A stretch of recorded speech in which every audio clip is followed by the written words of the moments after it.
What's going on, guys? Welcome back to another episode of the What's Next podcast. If you guys are wondering, why is it just me? Why aren't there any special guests, any fun people? Well, you guys didn't leave a comment to who you wanted to see. And unfortunately, that makes me sad because you guys are stuck with me. And if you like that, congrats, you're stuck with me anyways. But make sure you leave a comment to someone you love, someone you want on this podcast, sitting right here next to me, for them to be interviewed, for them to be drilled on how to get to the next level. But for now, you guys got me, and we got a good episode for you guys today. So we're going to be going over the last two tournaments that we had for MCA Alpha and MCA Omega. Those two tournaments are the Black Bear Classic and the Perfect Game Atlanta WWBA. We got a little bit of time to go over a lot of things, so let's dive right into it. So if you guys remember from last episode, I said it was only going to be up for MCA Alpha because no heat, but they didn't have a great showing in their first event. And they did exactly that. Between the last two tournaments, they went 5, 4, and 1. And had a tie against one of the best teams in the nation. And I want to kick things off with a new guy that was added to MCA Alpha, Landon Tews. Tews goes to Westminster Christian High School, aka the best high school in the nation, and he's committed to the University of Mercer. I want to kind of combine both stats into one, however, all of these stats are from the Perfect Game WWBA. In that tournament, Tews batted .429 with an 1100 OPS and a team-high 8 RBIs. He also mixed in a home run,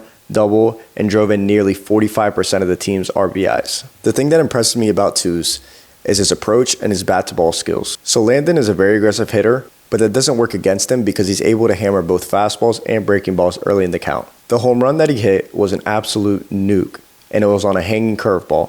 And we were able to talk before that because our hitters did a very good job before of hitting the fastball really well. So I told Landon, hey, listen, have an approach of he might spin you first pitch and I want you to drive something gap to gap. And then the next at bat, he hit a double. And I told him, hey, listen, they just hung you a curveball. You hit it 500 feet. Anticipate a fastball to come now. Not that I want to take credit for his hits because Landon did a tremendous job. However, he has that bat-to-ball skills that a lot of kids don't have, and it showed in the WWBA as he was one of the best hitters in the tournament. Next guy I want to talk about is Fabian Pinedo, which we're also going to stay at Westminster. He hit .385 with a 967 OPS with 3 runs scored, 3 RBIs, and 2 doubles. And the thing that impresses me about Fabi is that he did all that production at the catching level. If you guys know anything about baseball, you know how hard it is to produce both on the defensive and offensive side. Fabian has made tremendous strides behind the plate, being a guy that pitchers can rely on, and I can't really recall any balls that really went past him. So really no extra bases or extra opportunities he gave to the other team on the defensive side, and as you can see, he produced very well on the offensive side. Someone that really heated up in a crucial time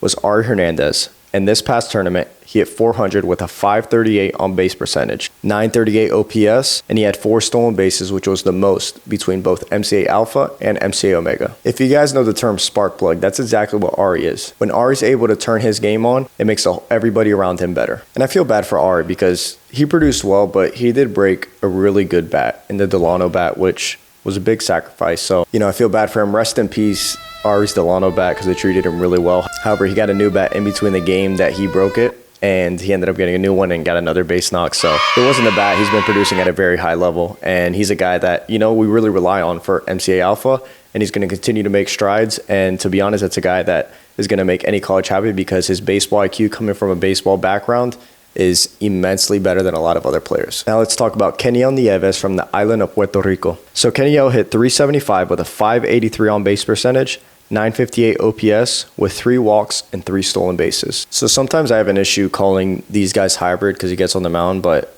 I guess two-way is a better term. If you guys know why, please let me know. I feel like it's the same thing. But Kenny also got on the bump, and I think he threw up to 87 or 88, something like that. So he's a guy that can really produce on the mound. He can spin it well. However, the bat is true. The glove is very true. He's a true shortstop, and he also played some outfield too. He's more of a 5-tool player that can do a little bit of everything. So if you need him on the bump, he's athletic enough to do that. But Kenny produced at a very high level, and he's at the top of the alpha order, getting a lot of at-bats. And as you can see with the guys that we listed off, these guys continue to hit, and we're going to continue listing off guys that had a tremendous tournament. This next guy is a new addition to MCA Alpha. However, he is a client, and we talked about him in the last episode, and we were looking forward to having him, and that is Merrick Campbell. Merrick hit .333 with a 600 on base percentage, and 1,044 OPS with 5 walks and 4 runs scored. And those 5 walks were the highest among both teams again. So I actually had a conversation with Merrick, and he was very selective in his zone and not expanding too far from it in terms of he wasn't using the whole plate as what he was going to swing at. He was very selective on, I'm going to swing at these pitches because I can handle them the best early in the count. And we had a conversation that he was like, man, I just feel like I'm getting pitched on the corners, but I'm taking my walks. But,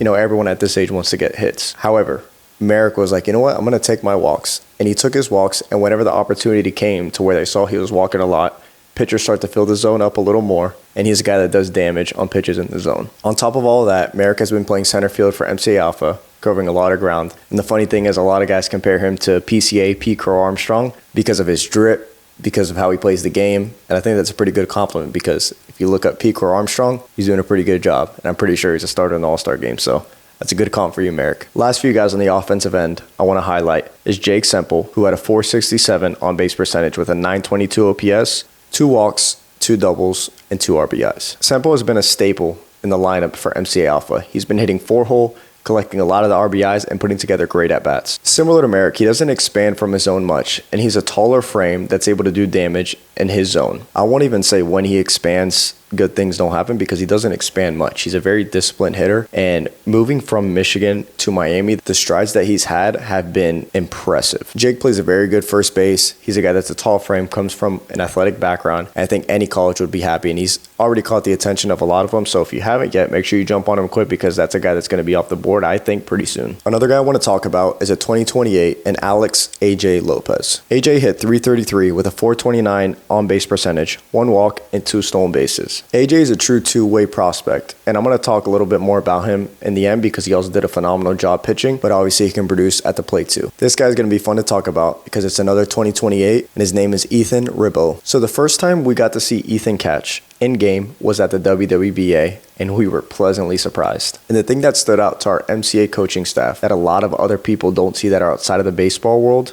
is how he threw out guys. He called a great game, and to be honest, same thing as Fabian, he didn't let a lot of balls past him, so he was a guy that we could rely on back there all the time. And on top of that, he's a true utility player. He's now pitched, caught, played second, third, and outfield for us. Talk about a pure athlete. And when you talk about something that he has that kind of sets him apart, it's absolutely the arm. But the thing that impressed me, like I said, was the game calling, so he's a brain back there too. The last guy I want to talk about is a 2029. 14 years old. And yeah, you heard that right. He's 14 years old. And that is Dylan Ruiz. Dylan hit .500 with a .667 on-base percentage, 1 walk. And the reason why I have him rounding this list out is because he had a big-time double against the Houston Wildcatters that put us ahead, and we ended up winning the game thanks to our shutdown pitching. He even impressed some schools at our private workout, because what he's able to do at the age of 14 years old is impressive. He's going to be a name that's not only to look out for colleges, but most likely to play professional baseball at a high school. Now let's talk about the pitching for MCA Alpha. I'm not the one to talk about this. We're going to actually bring on... Just kidding. You guys didn't leave a comment, so that's on you. I'm going to be the one talking about it, because we don't have our pitching guy here, and that makes me sad. But let's get into it. So the pitching for MCA Alpha, I think, was almost the backbone of this team. That might sound surprising after hearing a lot of the things that the MCA Alpha team did hitting, but wait till I read off these numbers. So let's talk about what they did as a team. They had a .360 team ERA with 29 innings pitched, 27 strikeouts, and issued only 13 walks. They had a team whip of 147. And by the way, whip, for you hungry ones, it's not whipped cream, it's WHIP, walks, hits per inning pitched. Just FYI. Now let's talk about each individual guy and what stood out to our staff. I'm going to start with a guy that was probably one of the most impressive guys, not only on our team, but I think even in the tournament. So if you guys remember what I said at the beginning, we had a tie against a very good team.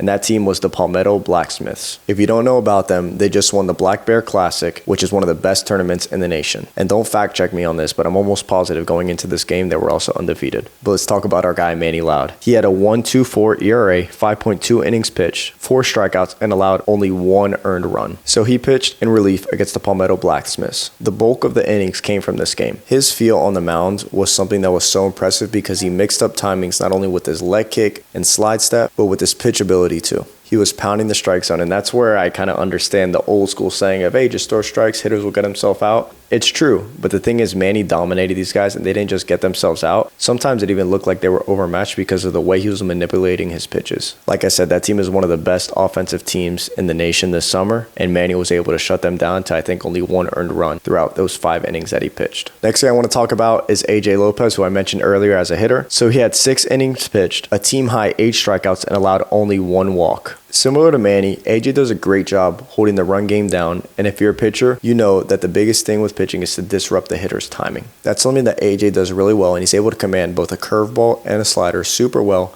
on top of his premium fastball. The pitch ability, pitch sequence, and mix of timings that AJ brings to the table makes it super tough to time up consistently. And like I mentioned earlier, Ethan Rabeau was catching that game, called a phenomenal game, and I think it showed because we ended up winning the game that he pitched. The next guy is a former player of my dad, his son, Bryson Maples. Bryson Maples came twice to pitch for us in the Black Bear and in the WWBA, and I wish I could read out both of the stat lines, but what I have in front of me right now is a WWBA stat line, which is impressive and will kind of tell you how he did for both weekends. So Bryson had a 1.75 ERA with 4 innings pitched, 2 strikeouts, 0 walks, and a whip of 1.00. The common denominator with Alpha is that they pound the zone and they get guys out quick. Something that stood out to me with Bryson on top of these numbers was his mound presence. And what I mean is that even when things weren't going his way, he was able to keep his composure and continue to dominate the strike zone. When he was pitching, there were some errors that were happening behind him, which if you play baseball, I said it before, if you're afraid of making errors, don't play the game. But anyways, there were errors made behind him and he was able to keep his composure, and he was never a guy that was throwing up his hands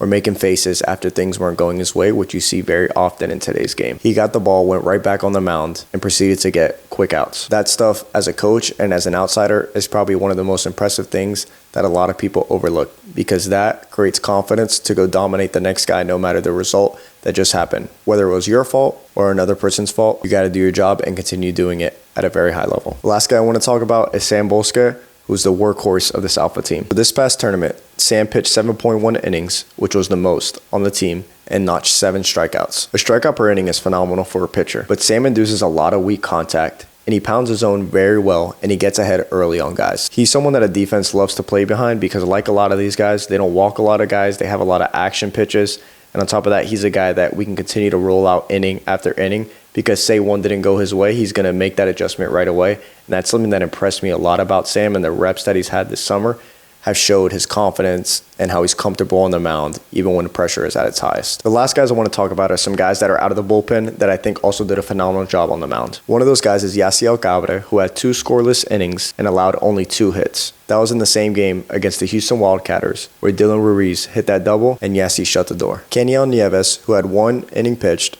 a clean inning with no hits, and even notched a strikeout. And Yadriel Ruiz, who had 3 innings pitched and 4 strikeouts, and really competes all around the zone with multiple pitches. So in total, Sam Bolska, AJ Lopez, and Manny Loud pitched 19 innings and had 19 strikeouts. That accounted for 70% of the team's strikeouts. Bryson Maples, Manny Loud, Yasiel Cabrera, and Kenyon Nieves had 12.2 innings pitched, 2 earned runs, and a combined 1.42 ERA. That's a recipe for long-term success, and super proud of MCA Alpha these last 2 tournaments and look forward to the future for them. Now let's go to MCA Omega.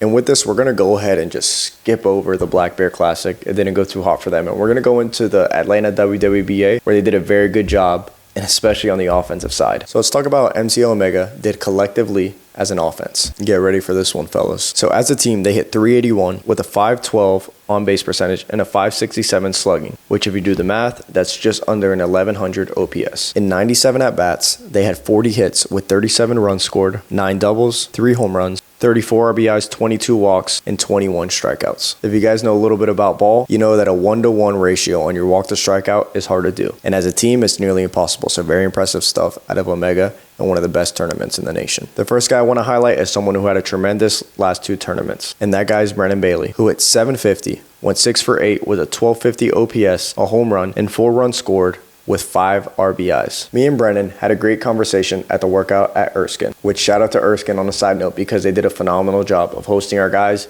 giving us a full tour, and super grateful that they were able to do that. But back to it, me and Brennan were talking about his swing and the timing adjustments that he had to make with a toe tap and whatnot, and not that I'm going to take credit for it again, but he did a great job of making that adjustment on the fly. The first game he had was a home run in the left center gap, and as you can see, he continued to produce. There was even a time where I held a guy at third base, and the guy was like, hey, why? Like, I think I had it there. And I was like, hey, look who we have at the dish. Brennan ended up coming in, hitting a 2 RBI single, and it just shows that he's able to do it at all levels. The next guy is familiar name, Hayden Pellegrin. I wish I could list off his numbers from the Black Bear, but I'll talk about the ones at WWBA, which were just as good. Hayden hit .500, going 4 for 8 with a .750 OPS and a team high 7 runs scored and 2 doubles. Hayden is a guy that hits at the top of the order because he continues to get on base and has discipline at bats. And even on top of that, he fouls off a lot of pitchers with 2 strikes. So it's a tough out. And when he puts balls in play, it's hard. And something else I want to talk about defensively is what Hayden did against Knights baseball, which shout out to them, they're a great team. But to end the game, there was a kind of a blooper that was going over his head. He made an over-the-shoulder catch that ended up winning the game because that guy probably would have scored, or my dog Gavin Mix would have thrown him out at home. We'll never know because Hayden made that catch, which is an over-the-head basket catch, kind of like a Willie Mays. Sorry, Willie Mays is a stretch, but it was a good catch. And that sealed the game. Now let's talk about Sebastian Rodriguez, who hit .455, went 5 for 11 with just under an 1100 OPS, with 7 runs, 5 RBIs, and a double. If you guys don't know yet and haven't listened to the previous podcast, shame on you. But just kidding. He runs a 6'2", so a 6'3", so he gets on third base like this. And on top of that quickness of a speed, he plays a premier outfield, and obviously the bat is hitting .455 while getting on base with walks, hit by pitches, and automatically he's able to have the green light to go whenever he wants. But not only that, Sebastian's been a great base runner to where he always has his eyes up, he gets good jumps at first base, and he's a guy that's a threat, not only in the box, but on the field and as a base runner. Another guy that continues to put up impressive numbers is JC Leon, which if you don't know yet, he just committed to Presbyterian College. So shout out to him, and we're happy to help him along the journey. JC hit .417, going 5 for 12 on the week with a 1250 OPS with 5 runs, 5 RBIs, and a big-time home run. That home run came at Georgia State. If you guys have never been there, I mean, you can look up an image on Google, but he hit it basically on top of the scoreboard with not one of those other wood bats, not one of the bomb bats, which bomb bats are cool. No hate on them, but it was with the Victus, and it was an absolute nuke. That impressed me, but the thing that impressed me the most is what he does outside of just the home runs. He's able to spray the ball around, and he has a true hit tool. Even with the size of being 6'2", 6'3", he can really spray the ball around well. And on top of that, when he sprays the ball around, it's for doubles and home runs. Oh, and he plays a premier first base. I want to talk about a guy that wasn't with us in this first tournament. However, he was a big impact for these next 2 tournaments, and that is Max Boyer. Max hit .545, going 6 for 11 on the weekend with a 1300 OPS with 6 RBIs, 2 doubles, and 3 walks. Max hit in the meat of the order, getting a lot of the big opportunities to drive in runs, and he did so very well. One of them being a go-ahead RBI against the same team that Hayden made a great play on. And at the end, Max should have had a home run, but he missed it by an inch because he hit the yellow. He thought it was a home run because it hit the yellow. So if you guys don't know, make sure you hit it over the yellow for a home run. Gave him a little bit of heat, but he even caught it off the end. So the guy has true juice. He's a catcher, outfield. We see him as a catcher because it's a premier backstop that's able to handle the game well and a lot of energy back there. However, wherever you want to put him, feel free because he hits .545 with a 1300 OPS at the WWBA.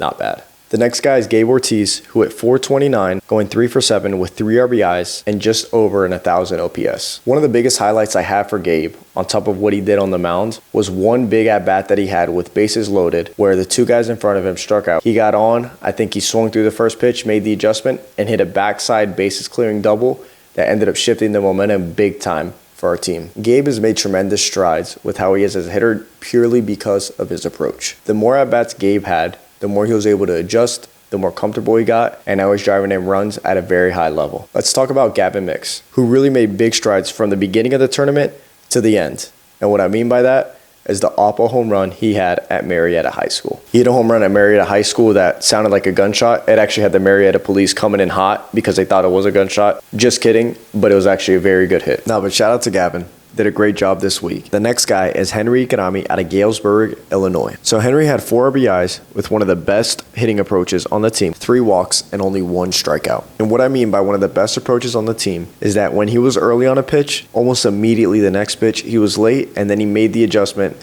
then being on time, drawing either a walk, drawing a hard hit ball, a base hit. Did a great job all around making those in-game quick adjustments. On top of that, Henry's a super smart kid. He plays third base, but can also play first, outfield, and wherever you need. But the kid is an absolute animal in the classroom and on the field. And the last hitter I want to highlight is Tristan Escobar. So on top of him hitting .333, Tristan threw out some guys and did a great job behind the dish, keeping everything in front of him. Tristan has matured pretty drastically throughout this summer, and he's only a class of 2028. I expect a lot of good things from him, not only the rest of this summer, but the rest of his career, because on top of him being a very good catcher behind the dish, he's a guy with a lot of juice that can do it on both ends of the field. So all in all, 6 players hit 400 or better in the event. 4 players posted above a 1200 OPS, showing plenty of extra base impact. The offense produced 40 hits and 37 runs, averaging over 7 runs a game. And then like I said before, they had 22 walks and 21 strikeouts, highlighting very good discipline and very good bat-to-ball skills from 1 to 10 in the lineup. Next up, let's talk about pitching, and I want to start with Gabe Ortiz out of Steinbrenner High School. In 3.2 innings, Gabe had 0 earned runs with 4 strikeouts. This summer, he stepped up big time on the mound. The game that he pitched in was the one at Georgia State where Hayden made the great play, JC went deep, but he was able to calm the storm on the mound. He came in a pretty crucial situation and got a quick out and then kind of calmed the storm throughout that game. I don't mean this in a bad way, but he was someone that I wasn't expecting to be this good pitching over the summer. I always knew that he was going to be able to hit, but what he's able to do on the mound makes him a true two-way in college that I think can either be an elite pitcher, an elite hitter, or honestly a little bit of a combination of both, and I think he's going to make someone in college very happy. This next one is one of the most exciting guys on both teams, and that is Bo Livingston. And by the way, this is a fun fact. I just learned that Bo, he spells his name B-A-U-X, which is similar to Louisiana State, Go Tigers. So his is Bo, the same way that Go is spelled. And it's like that because his family has relationships with LSU, and so it's actually spelled like Books. So the guys on the team call him Books, but it's Bo. But anyways, that's just fun fact of the day. So on the mound, Bo posted a 1.4 ERA with a team high 5 innings pitched and 9 strikeouts, which was also a team high. In the last game he threw, he had 5 strikeouts and 1 walk and only 2 1/3 innings pitched. I've highlighted Bo a lot on the mound. However, him at shortstop is elite. And I'm not talking about a guy that can just get the job done and maybe move to third base or maybe just be a pitcher. This guy, when it comes to shortstop, has very good range at like a 6'2", 6'3" frame. And for the last few games, he was batting leadoff for us because his approach at the plate was also very good. He was putting balls in play, and he was literally a perfect leadoff on an offense that obviously produced very well. Similar to Henry, in the box, he makes very quick adjustments to where one swing might be a little late or he might make a really bad decision, and he makes that quick adjustment to then readjust his eyes and spray it the other way with 2 strikes. The last guy I want to talk about is Tyler Curtin. In 3 1/3 innings, Tyler posted a 2.10 ERA with 5 strikeouts. Tyler's the even keel guy that we have on Omega, that you know what you're going to get, and it's going to be quality innings, quality pitches, and he's going to be able to punch guys out at a great rate. I've not only been able to see Tyler pitch this summer, but also in high school. And similar to Bryson Maples that I mentioned earlier, the mound presence he has is almost immaculate. When things don't go his way, it's always about the next pitch. If there's a mistake behind him, it's the next pitch. And on top of doing well on the mound, the last game, Tyler got an at-bat, and he had an opposite field triple, and he was slugging it around the bases. He was really taking his time getting there. He might have thought he hit it out, or maybe it was his dead sprint. We'll never know. But he ended up hitting a triple, and he's a great kid. I mean, he's an awesome guy to be around, great teammate, and he's someone that even in the dugout, like I'm always talking to him too. So good kid. He's a 6'4" frame lefty, throws from all the way up here. So he's a guy that's going to be very interesting to see go at the next level, and I think he's going to continue to blossom into the player that he's going to be. So to round it out, Bo Livingston, Gabe Ortiz, and Tyler Curtin through 12 innings had 18 strikeouts and only 3 earned runs allowed between the 3 of them. They also had 0 home runs allowed and a combined 2.25 ERA to spearhead the staff at the WWBA. And that's all we got, fellas. We got MCA Alpha, MCA Omega, and the next one to look out for is we just added a new tournament, which is the Prospect Select National Championships in West Palm Beach, July 10th through the 14th. The rosters and schedule will be posted soon on the Instagram of MCA Scout Team, so make sure that you're on the lookout for that. And lastly, make sure that you sign up for the MCA Summer Showcase, July 31st to August 1st. Not only is that a good time to get looked at by multiple colleges around the nation, but it's also going to act as our fall MCA Scout Team tryout. Myself, Matt, and the rest of the MCA Scout Team staff will be there to evaluate each player and talk about if players are a good fit for not only the fall, but for the upcoming summer to get recruited and to get to the next level. So make sure you check out that link by visiting melendezcollegiateadvising.com. Should be the pop-up that you see right there. If not, go to camps and make sure you fill out that waiver to make sure you're a part of the MCA Summer Showcase. If you guys stayed this long in the video, you just made me smile. But make sure you visit melendezcollegiateadvising.com to be a part of the 7%. God bless you guys.